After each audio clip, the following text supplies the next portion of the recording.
ప్రియమైన దేవుని పిల్లలారా, ఈరోజు ప్రకటన గ్రంథంలోని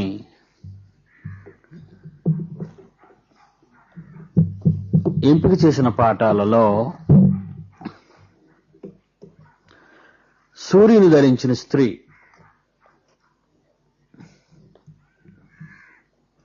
అనే టైటిల్ పై ఉన్న పాఠం మీరు వినబోతున్నారు. సూర్యుని ధరించిన స్త్రీ.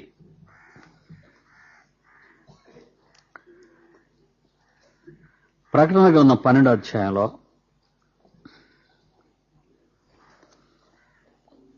ప్రారంభం నుండి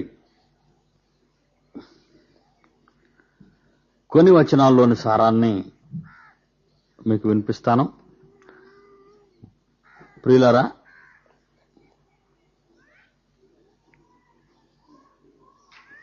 అన్ని విషయాలు ఒకేసారి మనం ఆలోచించలేం. కొద్ది కొద్దిగా మీకు ఈ ఆహారాన్ని పెడుతున్నాను. ఎక్కువైతే సహించలేరు.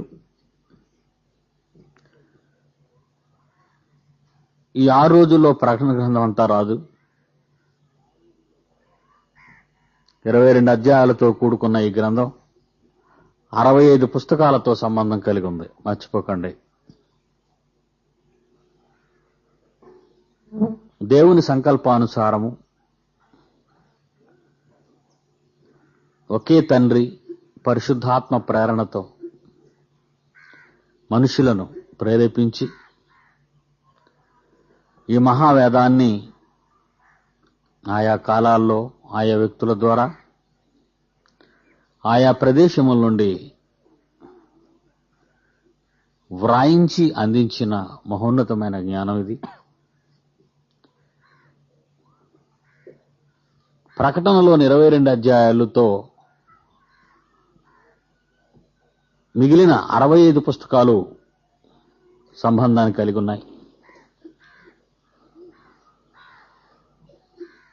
అందువలన Bible answer to the Bible, వాక్యమునకు వాక్యమే సమాధానం చెప్పాలే తప్ప వాక్యానికి మానవ జ్ఞానం జోడించకూడదు. మానవ కల్పితాలు గాని మానవ ఆలోచనలు గాని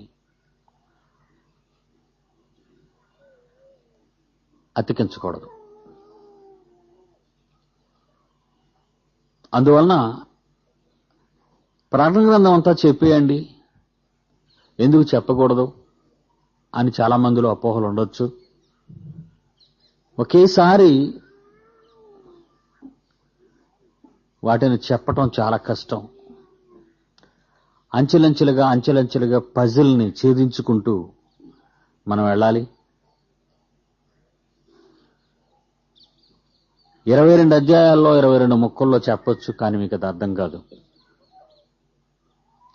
అందువలన అత్యవసరమైన బిట్స్ ని, సందర్భాలను బయటకు తీసి ఈ సంవత్సరం మీకు బోధించడం జరుగుతుంది. అలాగే నెక్స్ట్ ఇయర్ ఆపైచ్చే ప్రకటన గ్రంథం పూర్తయినంత వరకు ఈ క్లాసులు జరుగుతూ ఉంటాయి. ఈ సంవత్సరం ఉపయోగించుకున్నటువంటి మీరు వచ్చే సంవత్సరం కూడా తప్పనిసరిగా ఉపయోగించుకోవాలి. తెగిందా అంటే అర్థం కావటం కష్టం. ప్రకటన 12లోని ఈ సూర్యుని ధరించుకొనిన స్త్రీ ఎవరు? ఆమె పూర్వపురాలేంటి? ఆడమనిషి అన్న ఆ వ్యక్తి ఎవరి కొరకు రాయబడింది? ఎవరిని ఉద్దేశించి రాయబడింది? మున్న వివరణలతో కూడిన విషయాలు ఈ క్లాసులో మీకు చెప్పబడతాయి. పరలోకమందు ఒక గొప్ప సూచన కనబడెను అంటున్నాడు యోహాను. సందర్భమేమో భూమి మీద జరిగింది, చూడటమేమో పరలోకంలో చూశాను అంటున్నాడు.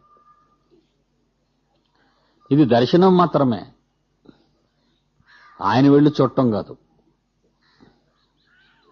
అదేదనగా నేనేం చూశాను అంటే సూర్యుని ధరించుకున్న ఒక స్త్రీ సూర్యుని ధరించుకుంది. దాన్ని మనం ఎలాగైనా ఊహించుకోవచ్చు. సూర్యుని ఎలా ధరించుకుంది? శాస్త్ర ప్రకారంగా ఆలోచిస్తే మనం నివసించిన ఈ భూగోళం కంటే ఎన్నో వందల రెట్లు పెద్దది, వేల రెట్లు పెద్దది సూర్యగోళం. మానవ మాతృలు జీవనేది ఆ పరిసరాల్లో చేరలేదు. అయినా రూపకల్పన అనేది మీకు చెప్పాను నిన్న గత రాత్రి. ఇది రూపకల్పన మాత్రమే. సూర్యునినే ధరించుకున్నది అంటే ఎంత గొప్పదో. లోకానికి వెలుగు. సూర్యుడు లేని లోకమే కాదు, లోకంగా ఉండదు. అంధకారంలో నశించిపోయే పరిస్థితి తప్ప సూర్యుని లేని ప్రపంచాన్ని ఊహించుకుంటే శాస్త్రమే భయపడుతుంది. అంత ఉపయోగకరమైనది సూర్యగోళం.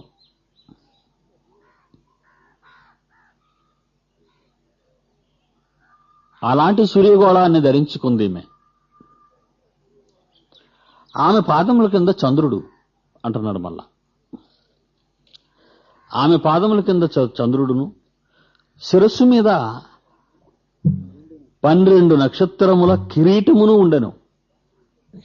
ఆమె కాళ్ల కింద చంద్రబింబం, ఆమె నెత్తిన ఉన్న కిరీటానికి 12 నక్షత్రాలు. అంటే అంతరిక్షానికి సంబంధించిన వస్తువులను ఉపయోగిస్తున్నట్టుగా కనబడుతుంది. అంటే ఉన్నతమైనది అని, అపూర్వమైనది అని, ఆలోచించవలసినది అని.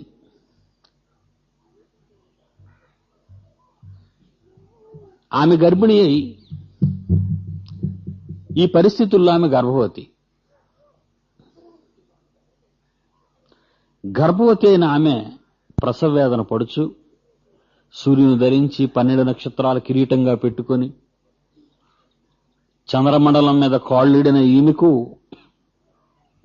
గర్భవేదన. ఆ నిప్పులకు కేకలు వేయించుటను యోహాను గారు తన దర్శనంలో ఆమె కేకలు వేస్తుంది. ప్రసవ వేదన టైం. అంతర పరలోకం ముందు ఇంకొక సూచన కనబడెను. ఇదిగో ఎర్రని మహాఘట సర్పము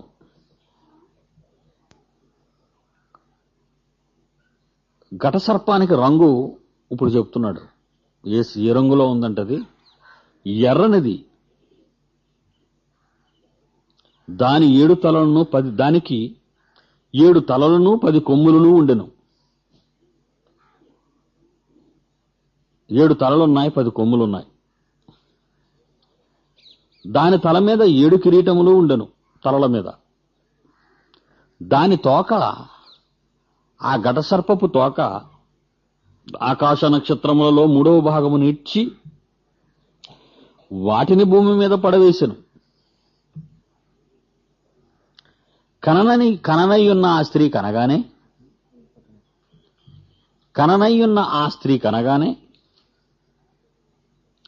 ఆమె శిశువును మృంగివేయవలనని ఆ ఘటసర్పము స్త్రీ ఎదుట నిలిచిండెను. సమస్త జనములను ఇనుపదండముతో ఏలనయ్యున్న ఒక మగ శిశువును ఆమె కనగా, సమస్త జనములను ఇనుపదండముతో ఏలనయ్యున్న ఒక మగ శిశువును ఆమె కనగా, ఆమె కనిన శిశువు దేవుని యొద్దకును ఆయన సింహాసనం వద్దకును కొనిపోబడెను. దేవుని యొద్దకును ఆయన సింహాసనం వద్దకును కొనిపోబడెను. ఆ స్త్రీ అరణ్యమునకు పారిపోయెను. పారిపోయాను. అచ్చట వారు మరలా ఆ స్త్రీ అరణ్యమునకు పారిపోయెను అని కింద అంటున్నాడు. అరణ్యములో వారు, ఇక్కడ స్త్రీ ఏమైపోయింది? వారు అనగానే ఓ బహువచనం వచ్చేసింది.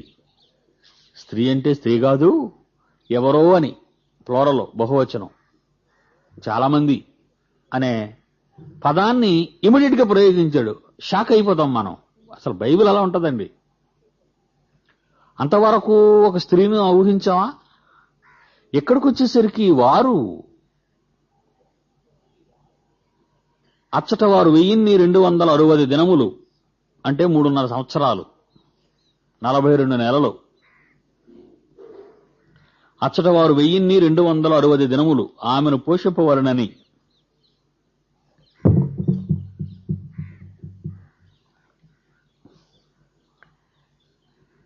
దేవుడు ఆమెకు ఒక స్థలము సిద్ధపరచి ఉంచెను. ఇదండి మన పాఠం. ఆ స్త్రీ అనగానే ముందుసలు ఈమె ఎవరు? ఈ సూర్యుని ధరించిన స్త్రీ ఎవరు అనే దాన్ని మనం ఆలోచిద్దాం. పరమగీతం 8వ అధ్యాయం 5వ వచనాన్ని కూడా చూద్దాం. పరమగీతం 8వ అధ్యాయం 5వ వచనం. తన ప్రియుని మీద ఆనుకొని అరణ్య మార్గమున వచ్చినది ఎవతే. జల్దారు వృక్షము క్రింద తన ప్రియుని మీద ఆనుకొని అరణ్య మార్గమున వచ్చినది ఎవరు? ఏమైనా ఆలోచన ఉందా మీకు? ఇశ్రాయేలీలు 40 సంవత్సరాలు ఆయన మాటకు లోబడి వాగ్దానము చేయబడిన వాగ్దత్త దేశములోనికి దేవుడు ప్రేమించిన ప్రియమైన పిల్లలు ఇశ్రాయేలీయులు. ఈ ఇశ్రాయేలీయులను ప్రియుడు ప్రేమించిన ప్రియురాలిగా, ప్రియ సఖిగా ఎంత అభినందించాడో దేవుడు. వ్యభిచారిగా, కళంకరాలుగా, కళంకితగా అంత భయంకరంగా వ్రాశాడు కూడా వీళ్ళ గురించి ఇర్మియా మనం చదివితే. కనుక దేవుని పిల్లలారా, ఈ సూర్యుని ధరించిన స్త్రీ అనగానే ఇశ్రాయేలీయులు అని మనకు అర్థమైంది. ఇంకా చూద్దాం. ఆ ఒక్కదాంతో మనం సరిపెట్టుకోకూడదు. ఇంకా ముందుకెళదాం. పరమగీతం 1వ అధ్యాయంలో 5వ వచనాన్ని చూస్తే, పరమగీతం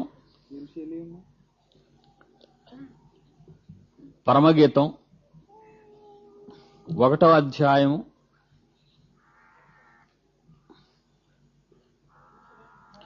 5వ వచనం. యెరూషలేము కుమార్తెలారా,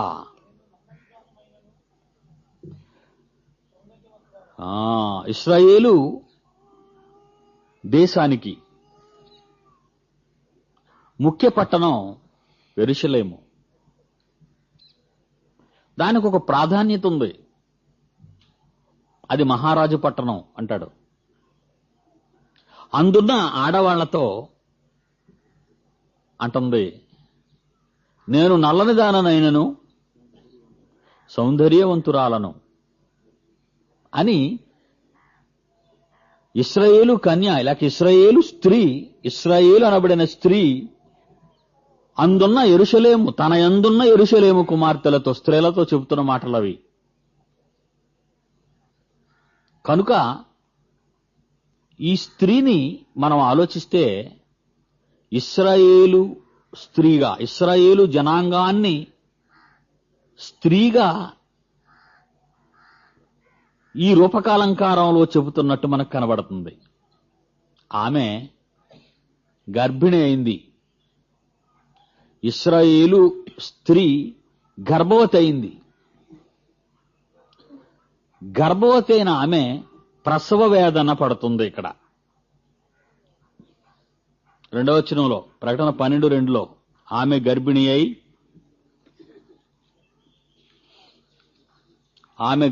అయి ప్రసవ వేదన పడుచు ఆ నొప్పులకు కేకలు వేయిచుండెను. ఈమెకి గర్భం ఏంటి? ఇశ్రాయేలీయులు ప్రసవ వేదన ఎప్పుడు అనుభవించారు? ఇశ్రాయేలీలు ప్రసవ వేదన ఎప్పుడు అనుభవించారు? ఎందుకు అనుభవించారు? అంటే ఆ కన్య గర్భవతి అయిందని, ఎందుకు ప్రసవ వేదన అనుభవించింది అనే దాన్ని మళ్ళా బైబిల్ని అడుగుదాం. ఇప్పుడు యెషయా గ్రంథానికి వెళదాం. ప్రవక్త అయిన యెషయా రాసినటువంటి గ్రంథం 66వ అధ్యాయము. ప్రవక్త అయిన యెషయా రాసిన గ్రంథము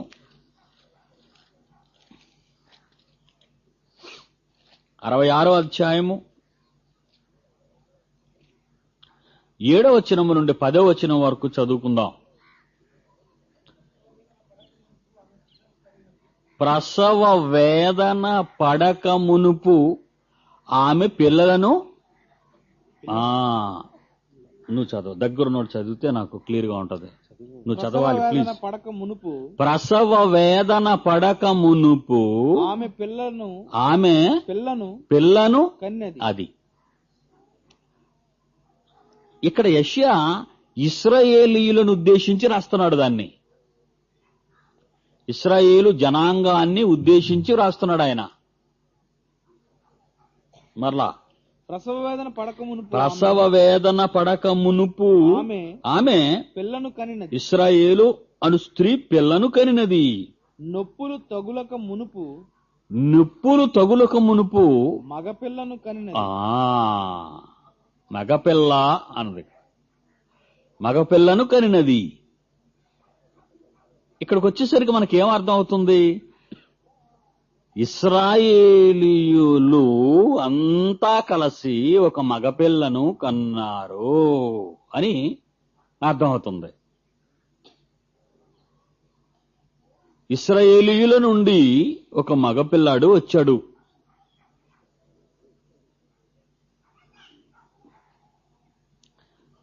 మీకా గ్రంథానికి వెళదాం.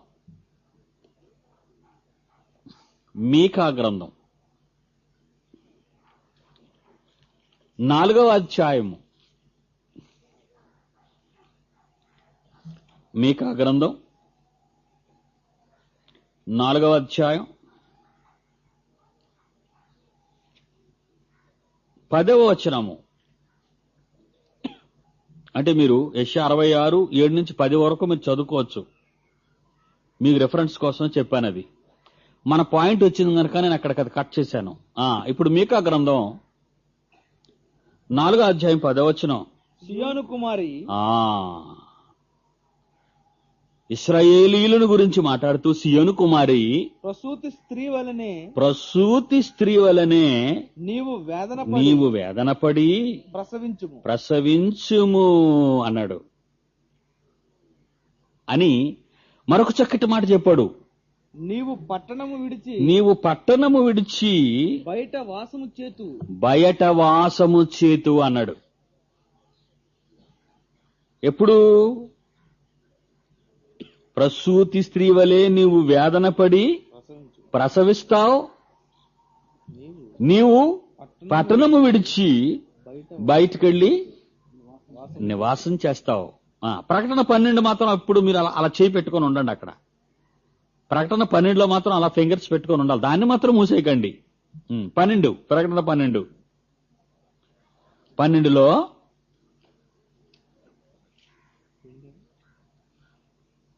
రెండవ వచనం.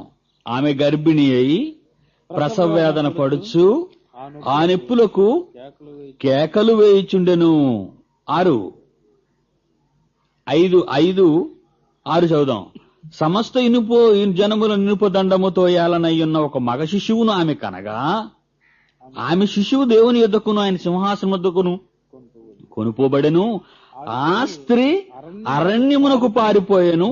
అచ్చట వారు 1260 దినములో ఆమెను పోషింపవలనని దేవుడు ఆమెకు ఒక స్థలమును సిద్ధపరచి ఉంచెను.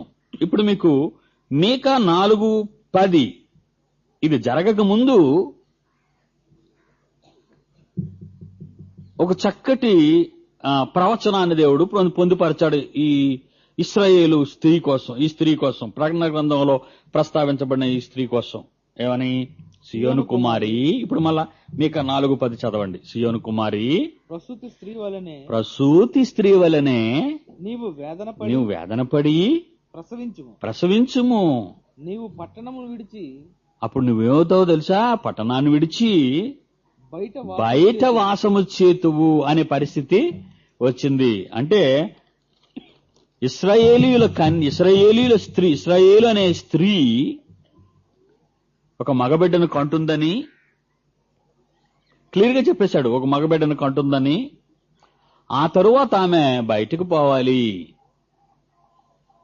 అనే పరిస్థితి వచ్చింది. అంతేగాని ఐగుప్తు కాదు. ఇక్కడ మనసులో పెట్టుకోండి. తర్వాత చెప్తాను అసలు బయట వాసం చేయటం అంటే ఏంటో మీకు తర్వాత క్లియర్ అవుతుంది. ఇప్పుడు ఇర్మియా గ్రంథం, ప్రవక్త ఇర్మియా దగ్గరికి వెళదాం. ఆయన ఏమైనా ప్రస్తావించారా ఈ సందర్భాన్ని? Bible answer to the Bible, అది మాత్రం మీకు స్లోగన్ మర్చిపోకండి. ఇప్పుడు బైబులే సమాధానం చెప్పాలి. బైబిల్కి మనం కిట్టించేయకూడదు, బైబిల్కి మనం అడ్జస్ట్ చేసేయకూడదు. మనకు తెలిసిన ఓన్ స్టోరీ ఏనైనా. ఇర్మియా గ్రంథం 4:31. ప్రసవ వేదన పడు స్త్రీ కేకలు వేయునట్లు తొలి కాన్పును కనుచు వేదన పడు స్త్రీ కేకలు వేయునట్లు సియోను కుమార్తె అయ్యో నాకు శ్రమ, నరహంతకుల పాలై నేను మూర్ఛిల్లుచున్నాను అంటుంది. అంటే బిడ్డను కన్న తర్వాత భయంకరమైన పరిస్థితిలోనికి ఇశ్రాయేలీలు వెళ్లిపోతున్నారు అనేది ప్రవక్తల ప్రవచనానుసారం మనకు తెలిసిపోతుంది. ఈ బిడ్డను కన్న తర్వాత ఇశ్రాయేలీలు మగబిడ్డను కన్న తర్వాత ఒక భయంకరమైన పరిస్థితిలోనికి వెళ్లిపోతున్నట్టుగా మనం చూస్తున్నాం ఇశ్రాయేలీలు. Very good. ఇప్పుడు 6వ అధ్యాయం, అదే గ్రంథం ఇర్మియాలో 6వ అధ్యాయం 24. 6వ అధ్యాయం 24. దాని గూర్చిన వర్తమానము విని మా చేతులు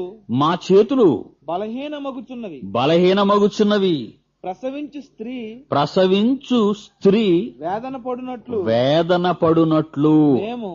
మేము వేదన పడుచున్నాము. అంటే ప్రసవ వేదన స్త్రీకి ఉండొచ్చు, అలాంటి వేదన మాకుంది అని ఒక జనాంగం అంటున్నట్టు, కొందరు అంటున్నట్టు మనకి ఇక్కడ క్లియర్ గా ఉంది. స్త్రీ అనగానే వారు అని మొట్టమొదట మీకు ఇందాకే చెప్పాను. స్త్రీ అనగానే వారు అంటే స్త్రీగా ప్రయోగింపబడిన వారు ఇశ్రాయేలీలు. వాళ్ళు బిడ్డను కన్న స్త్రీ ఎంత ప్రసవ వేదన అనుభవించిందో అలాంటి వేదన మేము అనుభవించాం బిడ్డను కన్న తర్వాత. అంటే ఇంతగా బిడ్డ ఎవరో మీకు చెబుతాను. అంత భయంకరమైన స్థితిలోనికి మేము వెళ్ళిపోతున్నాం బయటికి అనే పరిస్థితి ఇశ్రాయేలీలు చెబుతున్నట్టుగా మనం ఇక్కడ చదువుకున్నాం.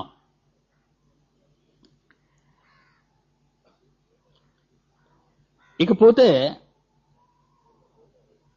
కంటిన్యూ ఉండడానికి బిడ్డ గురించి కొంచెం మాట్లాడుకుందాం.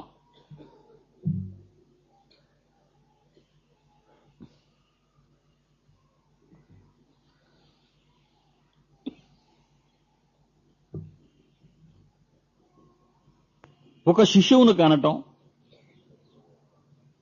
ఇశ్రాయేలీయుల నుండి వచ్చుచున్న శిశువును ఏది మింగేయాలనుకుంది? ఒక ఘట సర్పం. ప్రకటన 12 మరొకసారి జ్ఞాపకం చేసుకుందాం.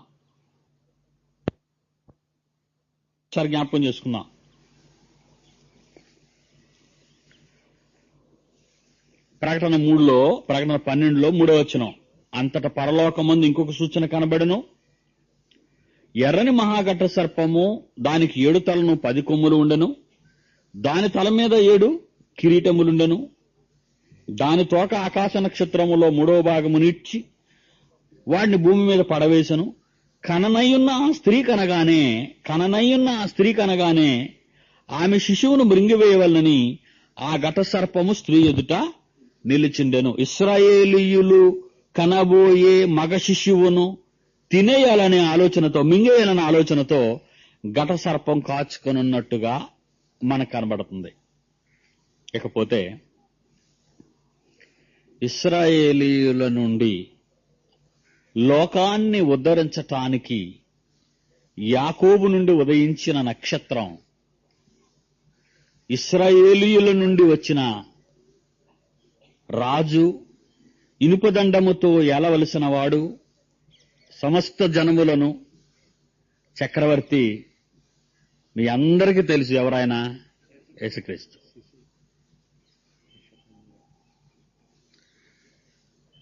యేసుక్రీస్తు ఇశ్రాయేలీయుల నుండి వచ్చాడా, అన్యజనుల నుండి వచ్చాడా? షూర్. అబ్రహాము ఇస్సాకును కన్నాడు, ఇస్సాకు యాకోబును కన్నాడు. యాకోబుకి ఇశ్రాయేలు అని దేవుడు పేరు పెట్టాడు. ఇశ్రాయేలుకు 12 మంది కుమారులు.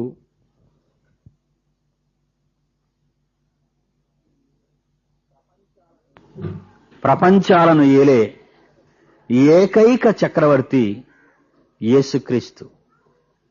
యోహాను సువార్త 18వ అధ్యాయం. యోహాను సువార్త 18వ అధ్యాయము. యేసుక్రీస్తు పిలాతు ముందు నిల్చున్నాడు. మీకు తెలుసు అక్కడ 37. అందుకు పిలాతు నీవు రాజువా అని యేసుక్రీస్తును అడగగా, యేసు నీవన్నట్టు నేను రాజునే.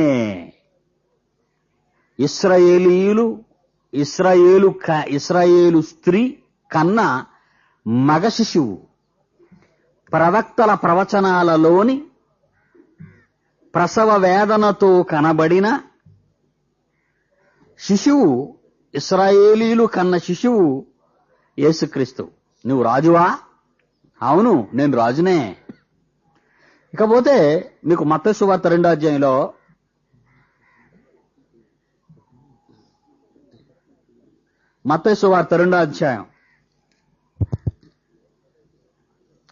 తూర్పు దేశపు జ్ఞానులు హేరోదును సందర్శిస్తూ ఒక మాట అన్నారు. ఆయన వాళ్ళ 2వ వచనం, 2వ అధ్యాయం 2వ వచనం, యూదులు రాజుగా పుట్టినవాడు ఎక్కడ ఉన్నాడు? అది ఆయన రాజు. ఇప్పుడు ప్రకటన 12 చూడండి మరొకసారి. ప్రకటన 12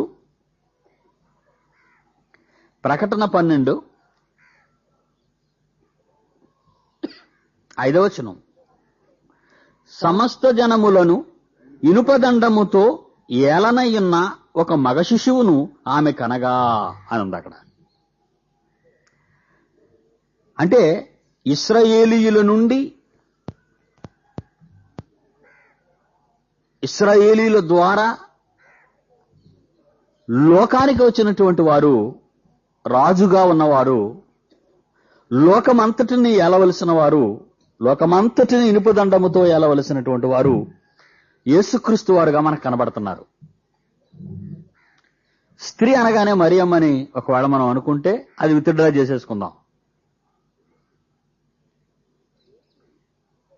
ఈ యేసు ఇనుపదండముతో లోకమంతటిని ఏలవలసిన వాడుగా, ఇశ్రాయేలీల నుండి వచ్చినవాడు అని మనకు అర్థమైంది. అయితే ఇశ్రాయేలీయుల నుండి బయటకు రాబోతున్న ఈ చక్రవర్తిని ఘట సర్పం మింగేయాలనుకుంది. మత్తయి సువార్త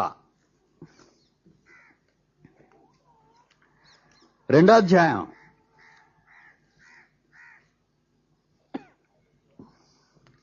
మత్తయి సువార్త 2వ అధ్యాయం 16-17 వచనాలు. మత్తయి సువార్త 2వ అధ్యాయం 16-17 వచనాలు. ఆ జ్ఞానులు ఆ జ్ఞానులు తన్ను అపహసించిరని హేరోదు గ్రహించి బహు ఆగ్రహము తెచ్చుకొని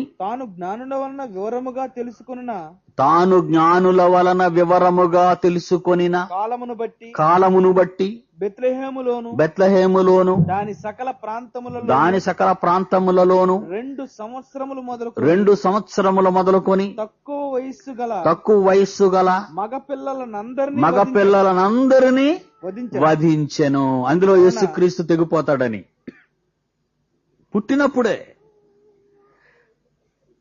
పుట్టినప్పుడే యేసుక్రీస్తు తెగిపోవాలి.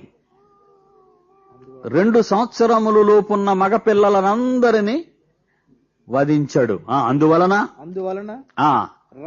రామాలో అంగలార్పు వినబడెను, ఏడ్పును మహారోదన ధ్వనియు కలిగెను. దీన్ని బట్టి మనకి ఏం అర్థమవుతుందంటే, ఈ ప్రకటన 12:5లో సమస్త జనముల నిలుపదండముతో ఏలనయ్యున్న ఒక మగ శిశువు నామె కనగా ఆమె శిశువు దేవుని యొద్దకు ఆయన సింహాసనం నద్దకు కొనుపోబడెనని ఏలికి అయిన ఏ యేసుక్రీస్తు కొరకైతే చెప్పబడిందో ఆయన పుట్టినప్పుడు ఒక భయంకరమైన పరిస్థితి కలిగినట్టుగా మనం మత్తయి సువార్త 2:16-17లో చూసాం. అయితే ఎలా కాచుకొని ఉంది అంటే, అది ప్రకటన 12:4లో కననయ్యున్న స్త్రీ కనగానే, చివరి మాటలో కననయ్యున్న స్త్రీ కనగానే ఆమె శిశువును మృంగివేయవలెనని ఆ ఘట సర్పము స్త్రీ ఎదుట నిలిచుండెను. అంటే యేసుక్రీస్తుని అసలు లోకానికి రక్షకునిగా దిక్కుగా ఉంచకూడదు అని ఘట సర్పం కాచుకుంది. యేసుక్రీస్తుని ప్రారంభంలోనే చంపేయాలి అని అనుకుంది. ఆ తర్వాత అది విరమించుకుందా? చిన్నప్పుడు యేసుక్రీస్తు చంపబడలేదని విరమించుకుందా? ఎన్నోసార్లు యేసుక్రీస్తు మీద హత్యా ప్రయత్నం జరిగింది. కొండపేట నుంచి తిరగేసి చంపేయాలని,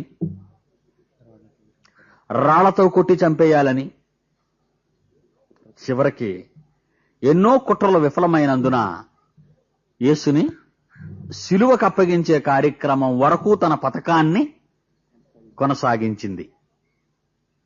ఆ తరువాత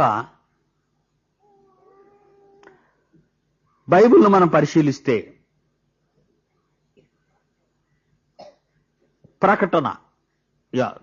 లూకాసు వార్త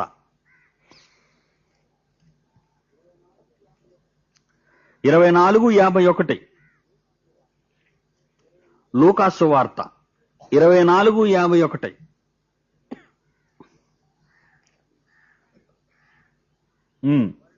వారిని ఆశీర్వదించుచుండగా ఆయన వారిలో నుండి ప్రత్యేకింపబడి యేసుక్రీస్తు వారు ఆయనను సాగనంపడానికి వచ్చిన వారి నుండి వేరై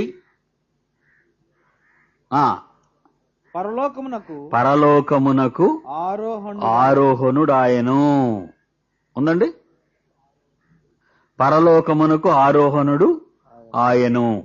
మార్కు సువార్త 16వ అధ్యాయం 19వ వచనం. మార్కు సువార్త 6వ అధ్యాయము, మార్కు సువార్త 16వ అధ్యాయం 19.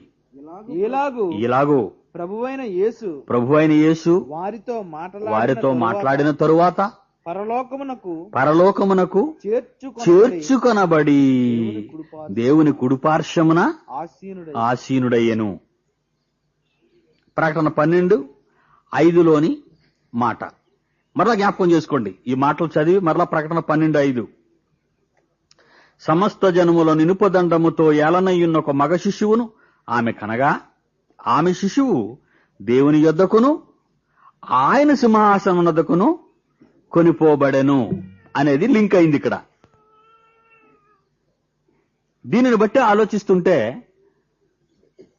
ఇశ్రాయేలీయుల నుండి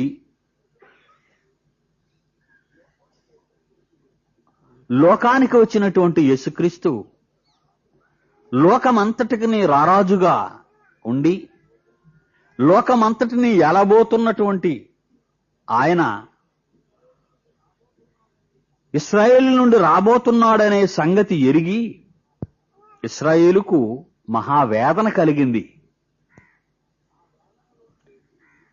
ఆ వేదనలో నుండి వచ్చిన యేసుని నాశనము చేయాలనుకునే ఆది ఘట సర్పం విఫలమైంది. ఇక ఇది ఎలాగూ మృంగాలనుకుంది.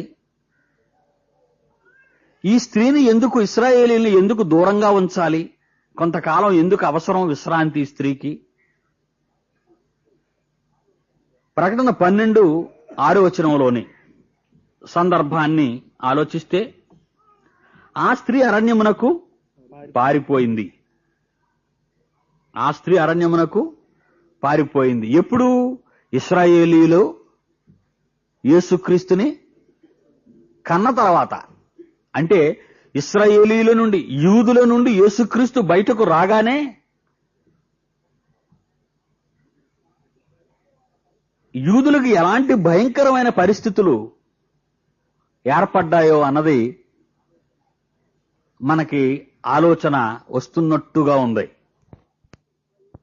ఆయనను కన్న తరువాత, అంటే ఇశ్రాయేలీల నుండి అనగా యూదుల నుండి యేసుక్రీస్తు వచ్చిన తరువాత, ఆయన తండ్రి వద్దకు వెళ్లిపోయిన తరువాత భయంకరమైన పరిస్థితులలోకి యూదులు జారిపోయినట్టుగా మనకి ఇక్కడ అర్థమవుతుంది. చూద్దాం. 2 కొరింథీయులకు రాసిన పత్రిక 11వ అధ్యాయం 23-26. 2 కొరింథీయులకు రాసిన పత్రిక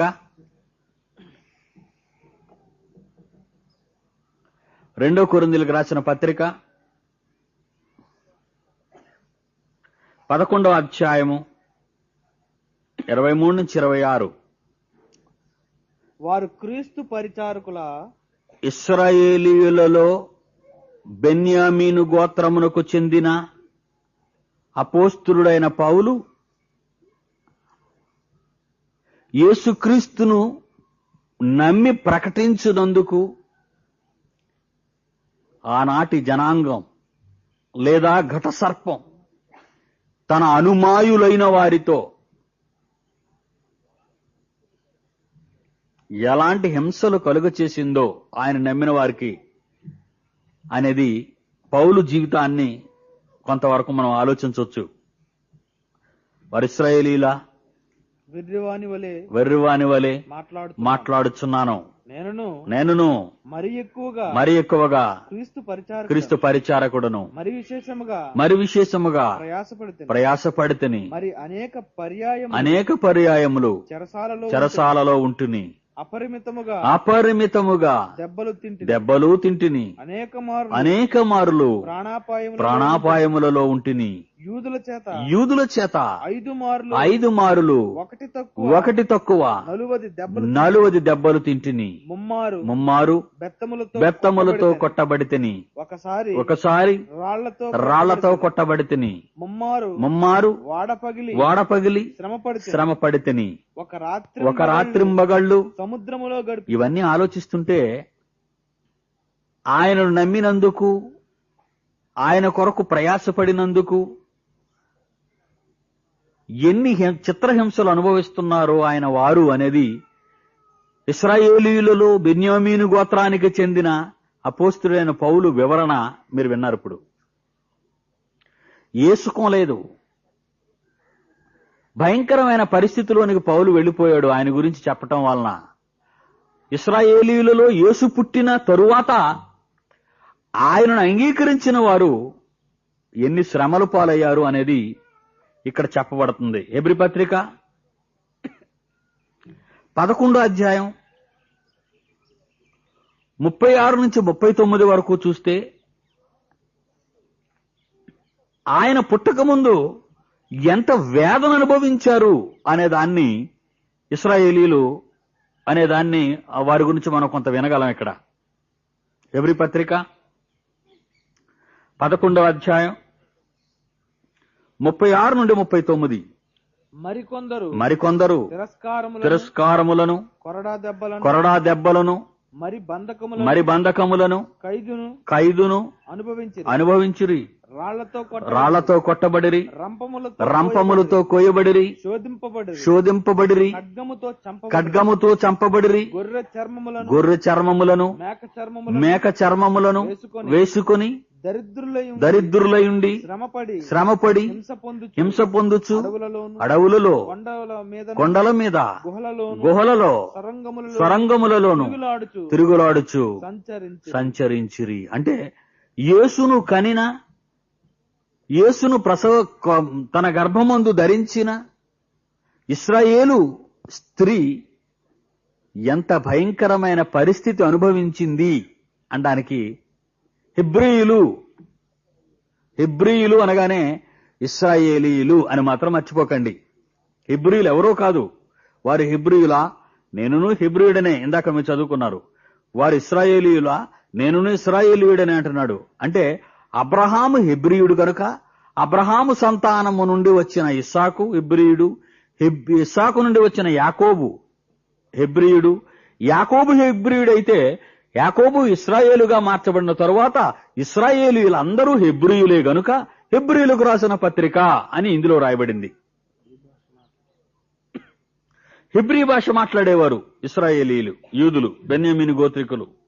అందువలన యేసును కనినందుకు ఆ స్త్రీ లేక ఇశ్రాయేలీలు ఎన్ని భయంకరమైన పరిస్థితులు అనుభవించారో ఎవరి వలన?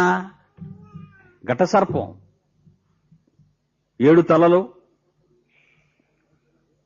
10 కొమ్ములు కలిగినటువంటిది. అంటే ఒక తలతోనే ఒక రకమైన హానిని కల్పిస్తే 7 తలలతో ఎన్ని ఐడియల్ ఫ్రేమ్ అవుతాయో ఆలోచించండి మీరు.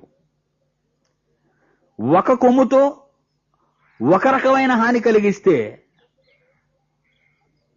10 కొమ్ములతో 10 రకాలైన హానిని కలిగిస్తుంది. అది ఒక తలతో ఒక ఆలోచన ఆలోచిస్తేనే క్రూరంగా ఉంటుంది. ఈరోజు 7 తలలతో 7 రకాలైన ఆలోచనలు ఎంత క్రూరంగా ఉంటాయి.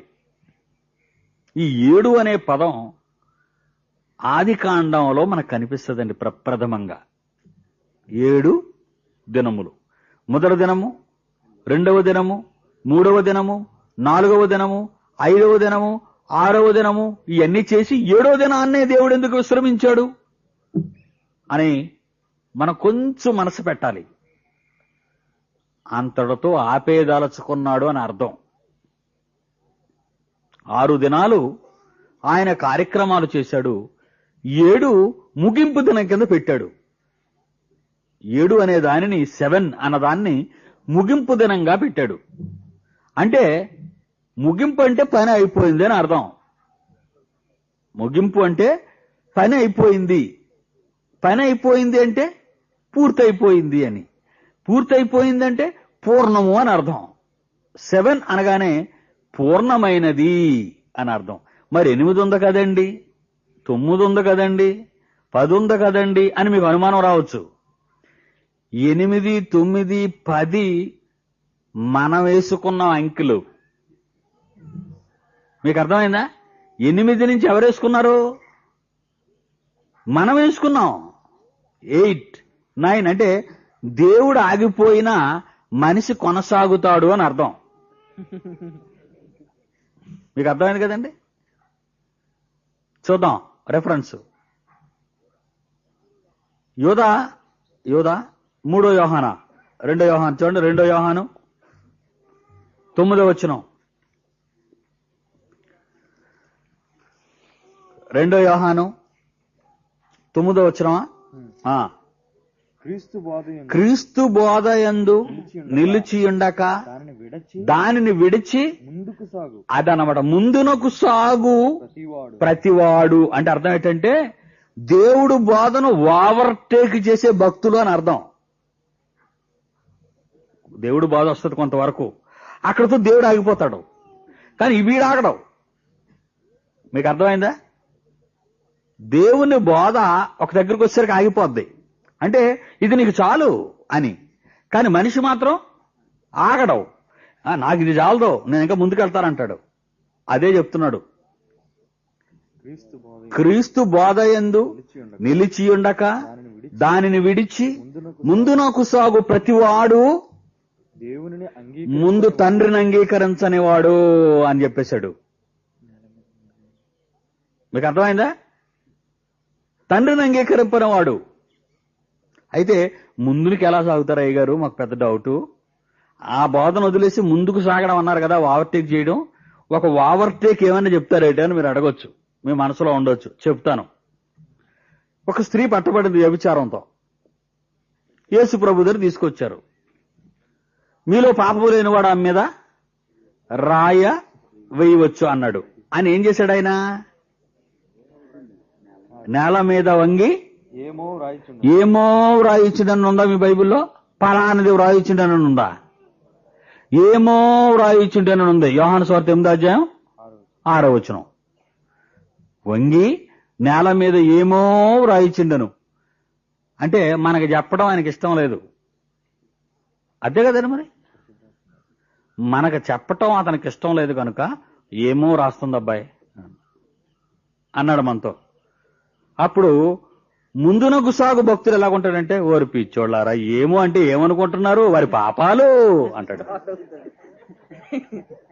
మీకు అర్థమైందా? అంటే దేవుడు చెప్పని దానిని చెప్పేవాడు వీడు. పైగా వీడేటంటాడు, నాకు బయలుపరచబడింది అంటే పరిశుద్ధాత్మ దేవుడుకు బయలుపరచబడనిది అయ్యగారికి బయలుపరచబడుతుంది. తండ్రి 7 పూర్ణం అన్నాడు. చాలు, 6 రోజులు పనిచేశాను, 7 అనగానే పూర్ణం అయిపోయింది. పూర్ణం అయిపోయిన తర్వాత ఏనేమేది అన్నాం అనుకో, పో ఇంకా వదిలేడమే మనం. 7 అని దేవుడు ఆపేశాడు కనుక, 6 రోజులు పని చేశాడు కనుక, 7 విశ్రాంతి అన్నాడు కనుక అక్కడ గురించి మీరు మాట్లాడకూడదు, పూర్ణం అయిపోయింది. అందుకే 7 సంపూర్ణ సంఖ్య అన్నాం. దేవుడు సెటిల్ చేశాడు దాన్ని. 7లో ఆపేశాడు కనుక 7 అమ్మాయ అయిపోయింది, ఇక్కడతో పూర్ణం అయిపోయింది, పని అయిపోయింది, 7 పూర్ణ సంఖ్య అన్నాం. అంటే 7 అనగానే పరిపూర్ణమైన నంబర్ అని అర్థమైపోయింది మనకి. ఒకసారి ప్రకృతిని చూద్దాం, సృష్టిని, సైన్స్.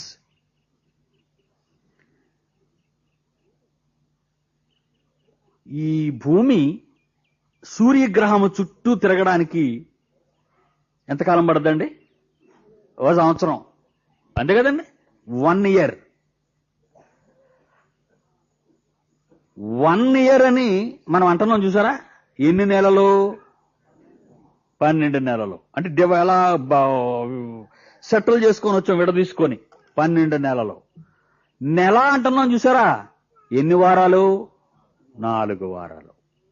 వారం అంటున్నారు చూసారా? ఎన్ని రోజులు? ఈ 7కి ఈ 7కి భూమి సూర్యుని చుట్టూ తిరగటానికి పెద్ద ఆపరేషన్ జరిగింది. 7 అంటే చూసారా? అసలు 7 చాలా ఈజీగా తీసుకుంటాం మనం. ఈ 7 అనే అంకెకి భూమి సూర్యుని చుట్టూ తిరిగి రావటానికి ఒక అద్భుతమైన విచిత్రమైన సంబంధం ఉంది.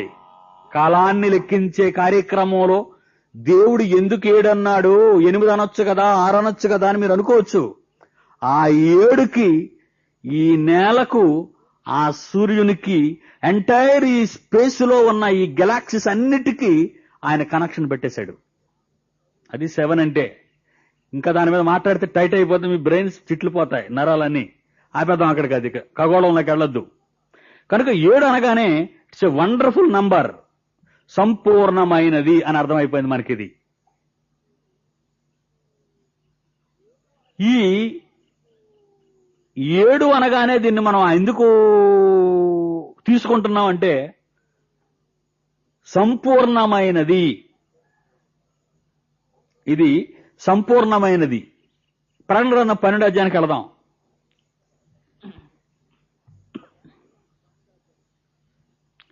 ప్రకటన గ్రంథం 12వ అధ్యాయం 6వ వచనం.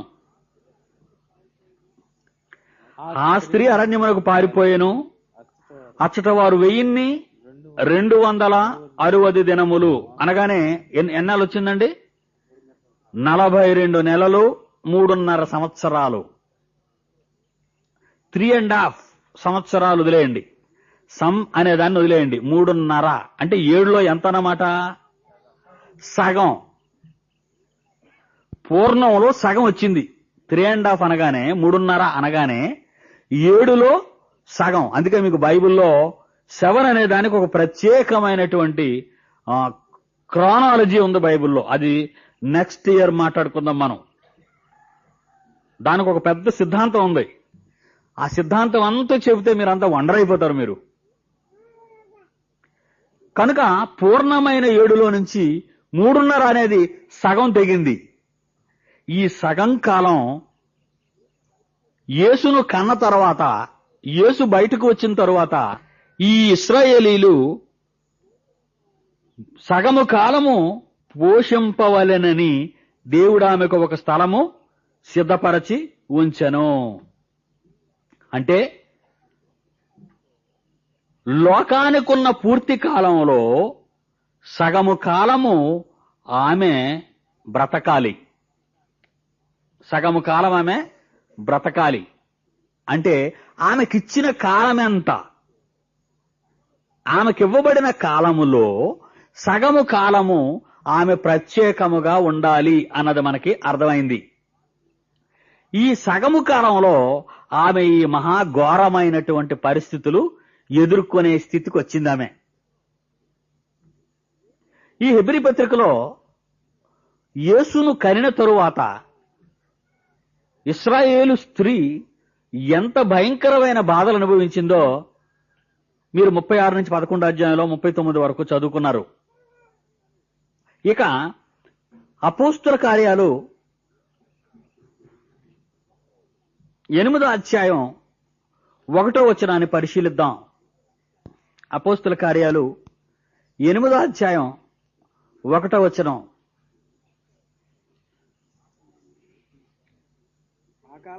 ఆ కాలమందు యెరూషలేములోని సంఘమునకు గొప్ప హింస కలిగింది. యెరూషలేములో ఉన్నవాళ్ళు ఎవరో తెలుసు కదా మీకు? యూదులు, బెన్యామీనీయులు అనగా ఇశ్రాయేలు జనాంగము అని అర్థం.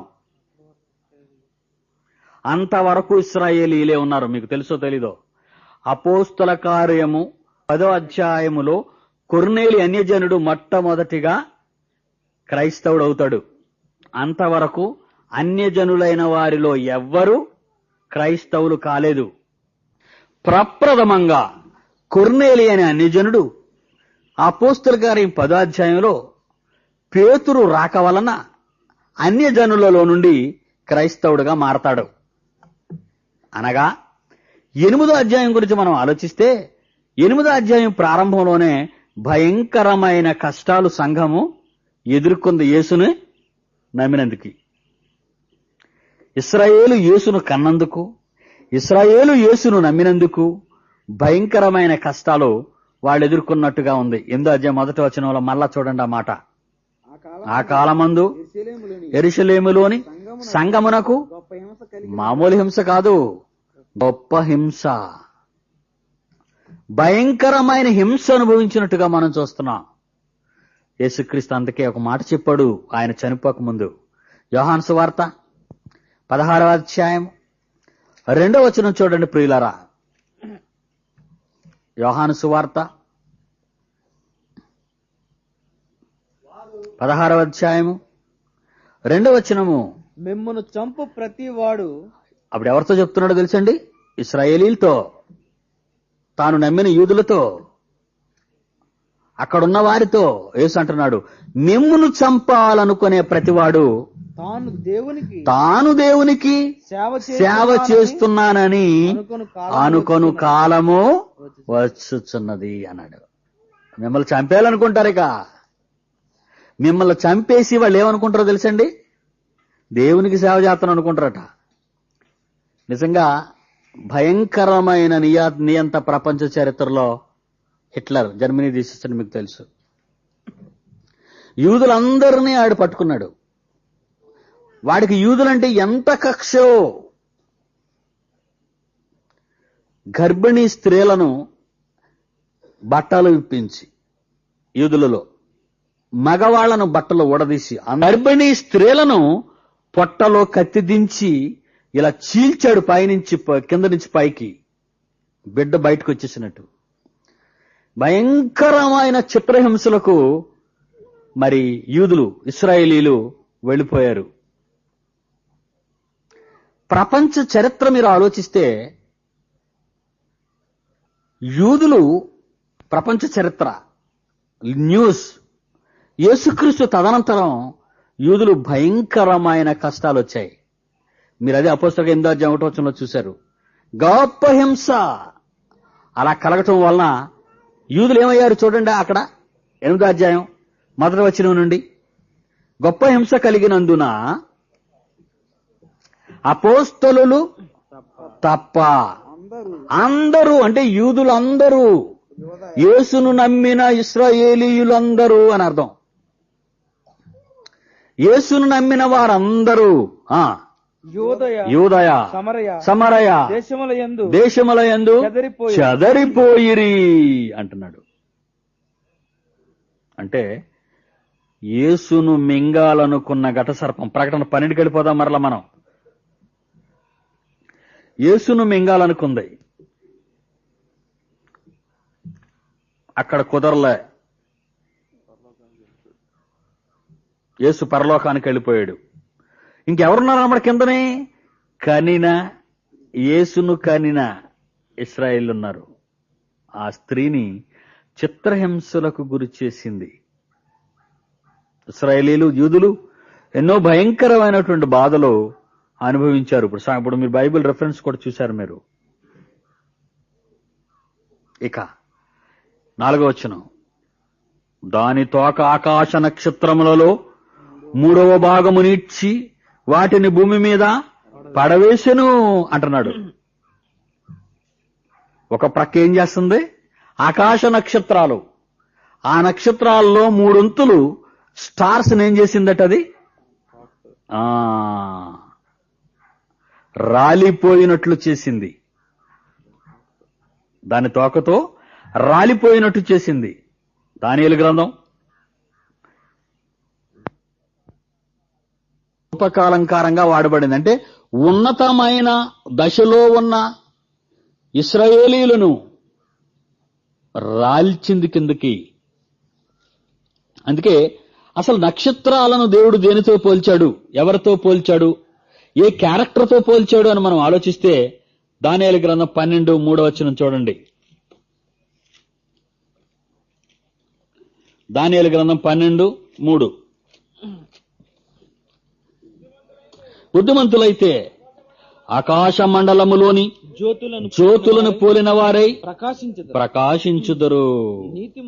నీతి మార్గమును అనుసరించి నడుచుకొనున్నట్లు ఎవరు అనేకులను త్రిప్పుదురో వారు నక్షత్రముల వలె ప్రకాశించుదరు. అలాంటి వాళ్ళని కొట్టింది ఇది. ఏర్పరచబడిన వారిని సహితము మోసపరచుటకై అంటాడు. బైబిల్ ప్రయోగం ఇదంతా, ఆ బైబిల్లోని పదాలు. అంటే దేదీప్యమానంగా ప్రపంచ జ్యోతులుగా ఉండవలసిన అనేక మందిని నేల రాలుపుతుంది ఈరోజు. అది నిజంగా దేవుని కోసం బ్రతకాలి అని అనుకుంటే వాడు పని అయిపోయినట్టే. బతకనివ్వదు, ఆనందంగా ఉండనివ్వదు. ఒక ఉద్యోగం రాదు, ఒక వ్యాపారంలో లాభం ఉండదు, ఇంట్లో సుఖం ఉండదు, ఒంట్లో బాగుండదు. ఈ వేళ నుంచి మీరు దాన్ని ఆలోచించండి. ఎందుకంటే అది మహాఘట సర్పం. దాని తోకతోనే 3 వంతులు నక్షత్రాలను కిందకు పడేసిందంటే మొత్తం వచ్చేస్తే మనం ఏమైపోతాం ఒకసారి ఆలోచించండి. అంతే, తోకిసిరితేనే 3 భాగాలు పడిపోతే మొత్తం దానికి అనుమతిగానే దేవుడు ఇచ్చాడంటే మనమంతా సమూల ధ్వంసం. అంత భయంకరమైన స్థితి. ఓకే, క్యారెక్టర్ మరోసారి చూద్దాం. 8:10 దానియేలు గ్రంథం 8వ అధ్యాయం 10వ వచనము. 8వ అధ్యాయము దానియేలు గ్రంథము 10వ వచనము. ఆకాశ సైన్యమునంటున్నంతగా ఆకాశ సైన్యమునంటున్నంతగా పెరిగి పెరిగి నక్షత్రములలో కొన్నిటిని పడవేసి కాళ్ల క్రింద అణగద్రొక్కుచు అణగద్రొక్కుచుండెను అంటాడు. ఎంత పవరో! మరలా దానియేలు గ్రంథం 11 33వ వచనము 35వ వచనము. దానియేలు గ్రంథము 11వ అధ్యాయం 33, 35.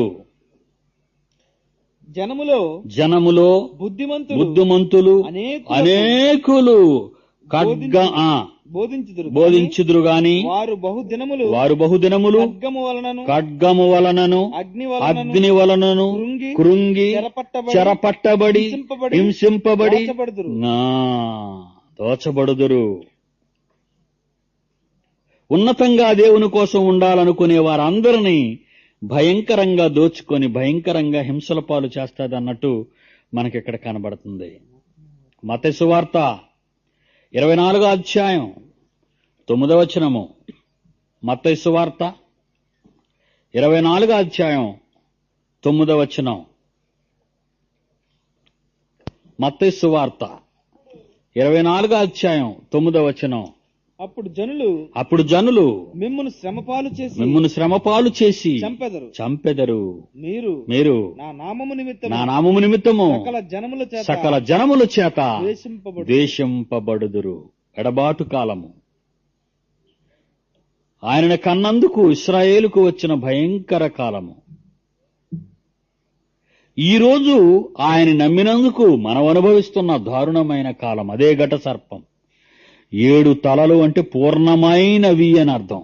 7 తలకాయలతో అంటే పూర్ణమైన ఆలోచనలతో మంచి ప్రణాళికలతో నిన్ను దెబ్బతీస్తుంది, నిన్ను మోసం చేస్తుంది.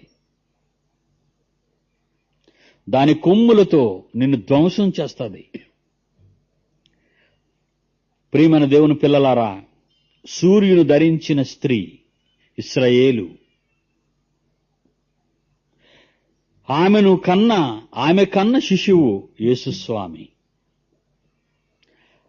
ఆయనను కన్న తరువాత అనుభవించిన వేదన అటు యూదులదు ఇశ్రాయేలీయులది ఇటు మనది. ఇకపోతే ఆమె తల మీద 12 నక్షత్రములు అనే పదం ఉపయోగించబడిందా? అర్థమైంది కదండి. 2వ వచనంలో 1వ వచనంలో శిరస్సు మీద 12 నక్షత్రముల కిరీటము ఉండెను అంటే 12 నక్షత్రాలు అనగా 12 గోత్రాలకు చెందిన ఇశ్రాయేలీయులు అని అర్థం. కిరీటము అనగా పరిపాలన, అధికారము. ఇశ్రాయేలీయులు కనబోయే ఆయన 12 నక్షత్రాలతో కూడిన. ఒక మాట మనకు తెలుసు, యోసేపు గారు కలగంటారు, మీకు గుర్తుందా? ఆ కలలో మిగిలిన నక్షత్రాలు ఆయనకి నమస్కరిస్తున్నాయి అంటాడు. అంటే ఆ నక్షత్రాలు ఇశ్రాయేలీయులను సంబంధించి అక్కడ అర్థమవుతుంది. ఆకాశమండలమందున నక్షత్రాలు ఉన్నతమైన స్వభావాన్ని కలిగి దేవుని కొరకు బ్రతికే గొప్ప వ్యక్తులను సూచిస్తుంది. నక్షత్రం అనగానే ఉన్నతమైన ఆ స్థానంలో లోకమంతటికి వెలుగిచ్చే గొప్పవిగా ఉన్నాయి. కనుక ఇశ్రాయేలు అనగానే స్త్రీ, ఆమె కన్న శిశువు యేసుక్రీస్తు, ఆ తరువాత అనుభవించే వేదనలు అపవాది వలన సంఘానికి అని మనకి ఈ పాఠం బోధిస్తుంది. దీని మీద మీరు ప్రశ్న వేయండి.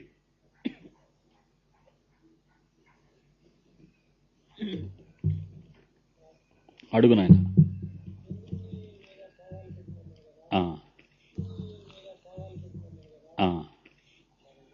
రూపకాలంకారంగా అనంత విశ్వంలో, సృష్టిలో ఇశ్రాయేలు యొక్క గొప్పతనాన్ని, ఎందుకంటే అబ్రహాముతో దేవుడు ఒక మాట అన్నాడు, నీ సంతానము వలన భూలోకమందలి సంతానములన్నింటినీ ఆశీర్వదిస్తాను అని.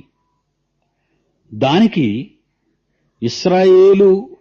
ఇశ్రాయేలీయులలో నుండి వచ్చిన యేసుక్రీస్తును నమ్మిన లోకములోని అన్యజనులందరూ అబ్రహాముకి పిల్లలయ్యారు.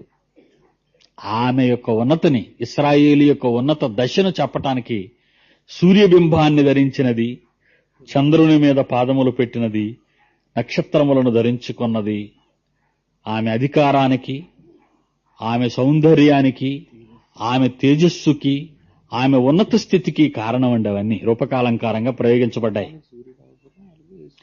లోకానికి సూర్యుడు, చంద్రుడు, నక్షత్రాలు ఎంత అవసరమో అలాంటి అవసరతతో ఉన్న ఈ ప్రపంచానికి యేసుక్రీస్తును కన్నా ఆ గొప్పది ఇశ్రాయేలు స్త్రీ అని చెప్పటానికి అది ప్రయోగించాడు అక్కడ గ్రంథకర్త.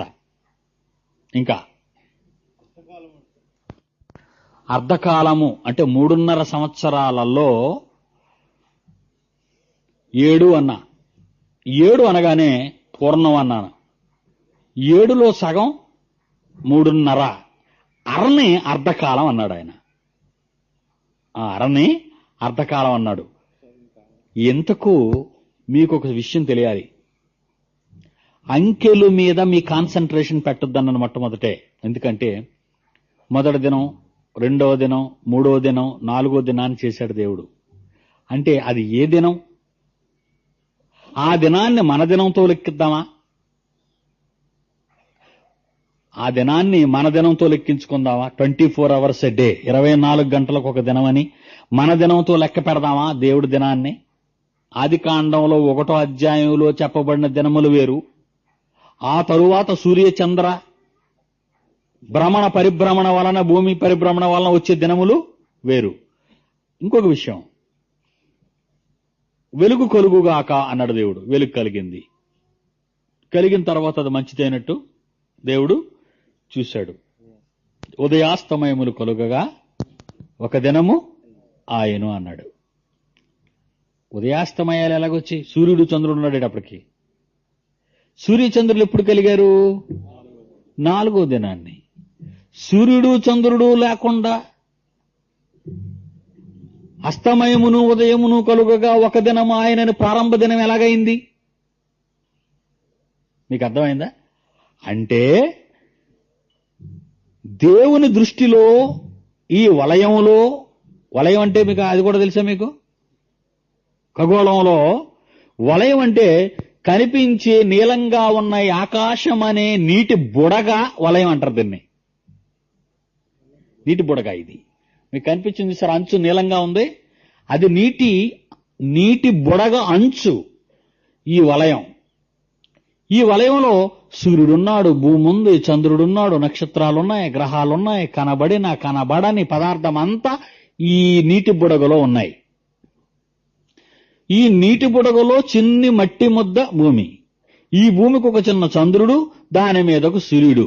వీటి భ్రమణ పరిభ్రమణాల వలన దినములు లెక్క ప్రారంభమైంది. భూమి మీద మనుషులున్నారు గనుక, మనుషులకు కాలం తెలియాలి గనుక ఈ వలయంలోని నక్షత్రాలు, సూర్యగ్రహం, సూర్య కుటుంబం, లేకపోతే మిగిలినవన్నీ ఉన్న ఈ వలయంలో 4వ దినాన్ని సూర్యచంద్ర నక్షత్రముల సూర్యుడు, భూమి, చంద్రుడు భ్రమణ పరిభ్రమణాల వలన కాలం ప్రారంభమైంది. అయితే మొదటి దినం ఎలాగైంది అంటే ఈ నీటి బుడగకు పైన మరో వెలుగున్నట్టుగా వెలుగు కలుగుగాక. ఆ వెలుగు వలన ఈ చక్రము, ఈ వలయపు చక్రం తిరగటం వలన దినాలు ప్రారంభమయ్యాయి. అది ఎన్ని సంవత్సరాలు ఒక దినం? ఆ దినం సూర్యచంద్రులు ఏ నక్షత్ర ఏ దినాన్ని కలిగారు? 4వ దినాన్ని.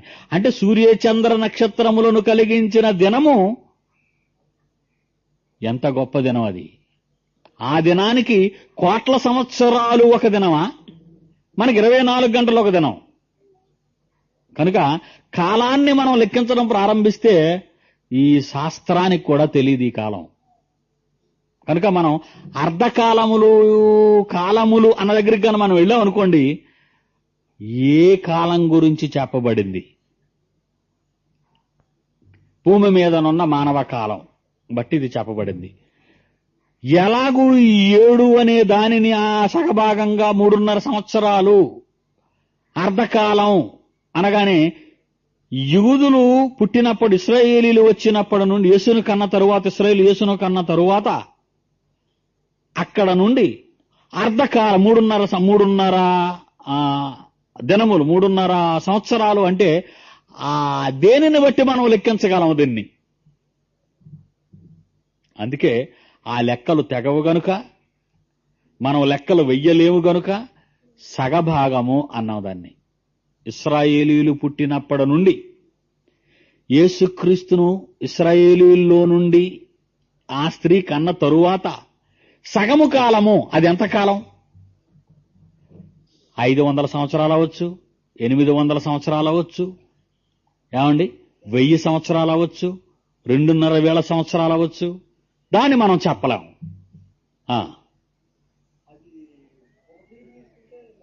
క్రీస్తుకు ముందు 4004లో ఆదాము ఉన్నాడని బైబిలు లెక్కల ప్రకారం అంచనా. క్రీస్తుకు పూర్వం ఆదాము 4004లో ఉన్నాడు. యేసు వచ్చిన తరువాత 1997 సంవత్సరాల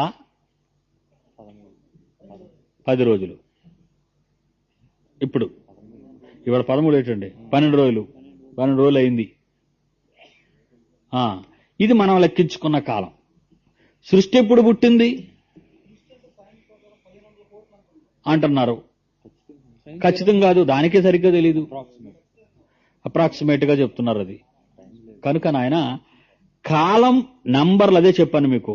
సంఖ్య, పక్షులు, జంతువులు, వస్తువులు వాటి స్వభావాన్నే చూడండి, కానీ వాటి మీదకు మీ దృష్టి సారించారో తప్పులు దొరికిపోతాయి. ఎట్లయినా గడసర్పానికి 7 తలలున్నాయంటే 7 రకాలైన ఆలోచనలతో మన మీద ఉంది. అది ఎలాంటిదంటే అధికారముతో కూడుకున్నది. అంటే పథకం వేసిందంటే గెలుస్తా తప్పితే వాడదు. అది దాని అధికారం. కిరీటం అంటే పాము ఉండదు దాని మీదకి, దానికి 7 తలలు ఉండవు, దాని మీద కిరీటాలు అంతకంటే నిలబడలేవు. స్వభావం అది, క్యారెక్టర్.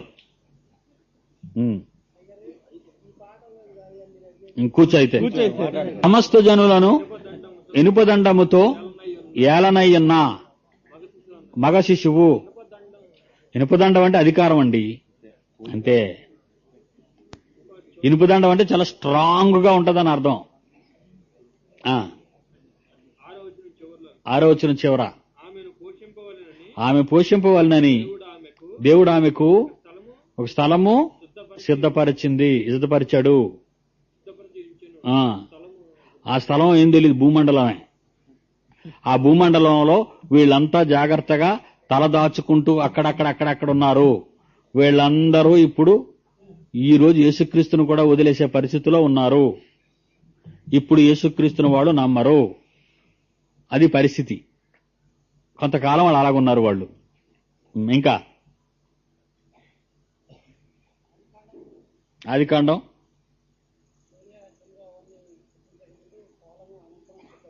అవును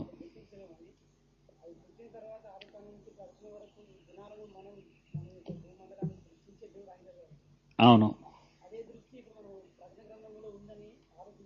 అదే ఆలోచించాప్పుడు 3.5 years మీరు రేపు కిట్టించి మాకు చెప్పండి. రేపు మీరు సెట్ చేయండి ఎలా ఉంటే బాగుంటుందో. నేను సెట్ చేయలేను. తప్పు వచ్చింది అనుకోండి నరకానికి పోతాను నేను. అందుకేనైనా నాకు అదే చెప్పాను, నేను సెట్ చేయలేను దాన్ని. అంకెలుగా తీసుకోకండి. ఏం లేదుక, మర్మం లేదు నాయన. అంకెలుగా తీసుకోకండి, జంతువులుగా తీసుకోకండి, పాత్రలుగా. బోరా అన్నాడు. ఏం బోరలో? బోరా అంటే శబ్దం, అనౌన్స్మెంట్, టీచింగ్, అదన్నమాట. స్వభావం తీసుకోండి ఆయన. నేను ముందు నుంచి చెప్తున్నారు, మీరు మళ్ళీ వస్తువుల దగ్గరికి అంకెల దగ్గరికి వెళ్ళిపోతున్నారు. అంకెలు తెగవండి. అంకెలు తెగవు. అంకె అంటే తెగదు అని అర్థం.